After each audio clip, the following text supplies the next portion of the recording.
The Magnificent Seven is a 1960 American Western film directed by John Sturges.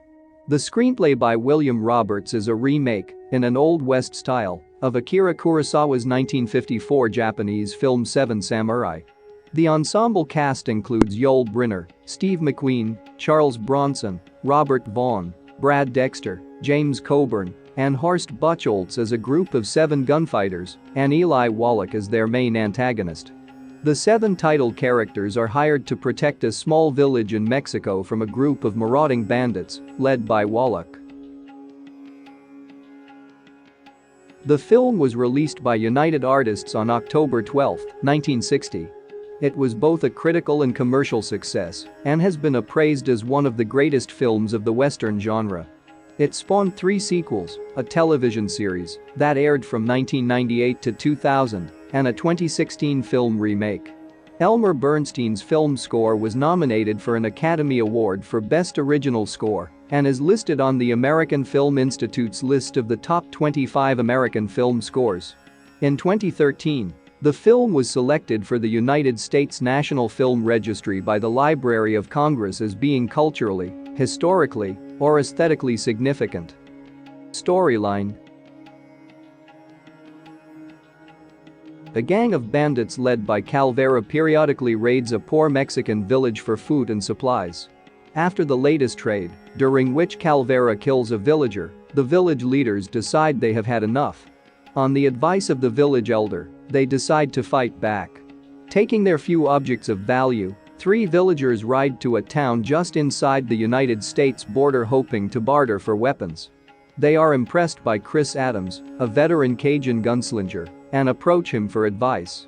Chris suggests they instead hire gunfighters to defend the village, as men are cheaper than guns. At first agreeing only to help them recruit men, Chris eventually decides to lead the group. Despite the meager pay offered, he finds 5 willing gunmen. They are the gunfighter Vin Tanner, who has gone broke after a round of gambling and resists local efforts to recruit him as a store clerk, Chris's friend Harry Luck, who assumes Chris is hiding a much bigger reward for the work, the Irish-Mexican Bernardo O'Reilly, who has fallen on hard times, Britt, an expert in both knife and gun who joins purely for the challenge involved, and the dapper, on-the-run gunman Lee, plagued by nightmares of fallen enemies and haunted that he has lost his nerve for battle. On their way to the village, they are trailed by the hot-headed Chico, an aspiring gunfighter whose previous attempts to join Chris had been spurned. Impressed by his persistence, Chris invites him into the group. Arriving at the village, they work with the villagers to build fortifications and train them to defend themselves. They note the lack of women in the village until Chico stumbles upon Petra and discovers the women were hidden in fear that the gunmen would rape them. The gunmen begin to bond with the villagers, and Petra pursues Chico.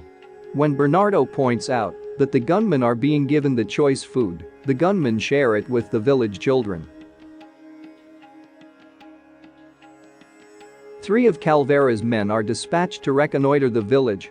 Due to a mistake by Chico, the 7 are forced to kill all 3, rather than capture at least one. Some days later, Calvera and his bandits arrive in force.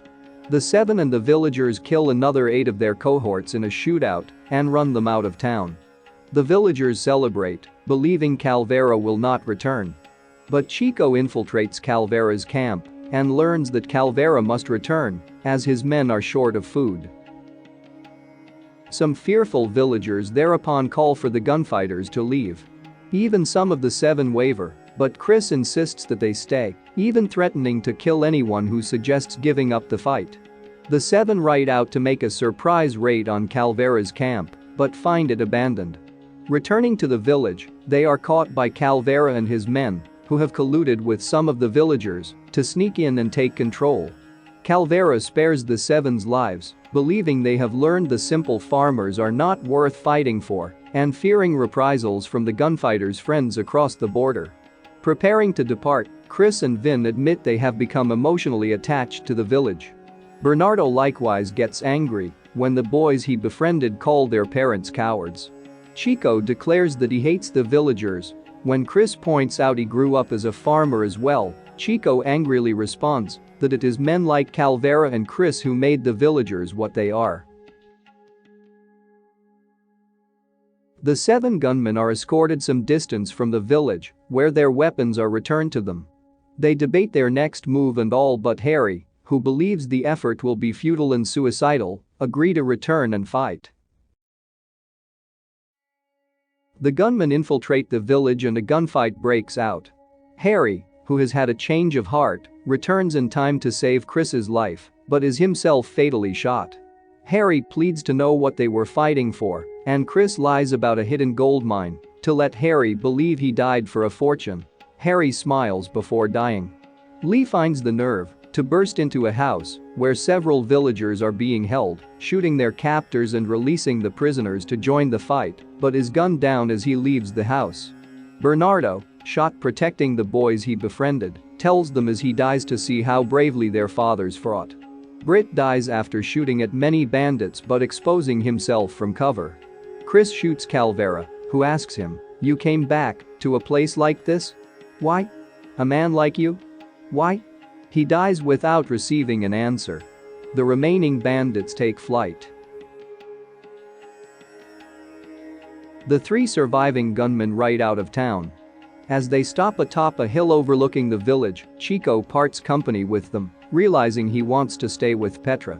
Chris and Vin bid farewell to the village elder, who tells them that only the villagers have really won, whereas the gunslingers are like the wind, blowing over the land and passing on. As they pass the graves of their fallen comrades, Chris admits, the old man was right. Only the farmers won. We lost. We'll always lose. Did you know? Although the film received only mixed reviews, John Sturges got a rave from the one source that really mattered to him. After seeing the picture, Akira Kurosawa was so impressed, he sent the American director a ceremonial sword as a gift. Yul Brynner had a major say in casting decisions, including the decision to cast Steve McQueen. He specifically requested that McQueen be cast as Vin Tanner. Brynner later regretted the move, since he and McQueen developed a disastrous relationship on set. Eli Wallach wore a silk shirt and sported gold rings and teeth because he wanted to show what the bandit did with his loot. He also used the silver-trimmed saddle that Marlon Brando had used in One-Eyed Jacks, 1961. Mexican censors required the peasants to always be wearing clean clothes, despite being farmers. This caused a huge delay since it meant that dozens of intentionally dirty costumes had to be thoroughly cleaned before filming could commence. See you later. Thanks for the subscription.